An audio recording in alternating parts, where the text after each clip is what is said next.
Bandit groups, rigged secret realms, sect wars, hidden organizations, the demonic sects, or battling the disaster gods, he always found his disciple in the heart of these problems. In the end, his disciple survived but Li Mukan couldn't, but his disciple's immense luck helped him this time.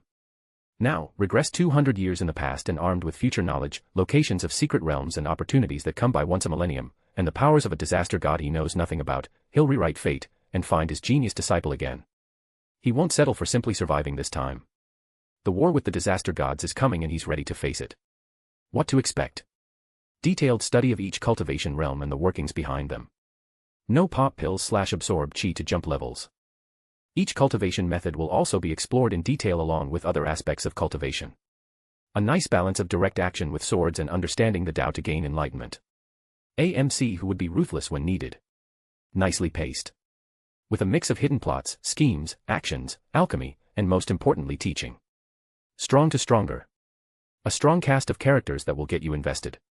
A whole lot of exploration of the expansive world and its endless mysteries. Link. https://www.royalroad.com/fiction/88880/regress-master-raising-the-sun-of-heaven-isn't. Hope you all enjoy it as much as I did writing it. If you don't have an account on Royal Road, make one for my sake and follow the story, give it a 5-star and a banging review. I plan on ending this mini arc, so be on the lookout for 1 or 2 chapters before I put this one on hiatus. That is all. Bye bye.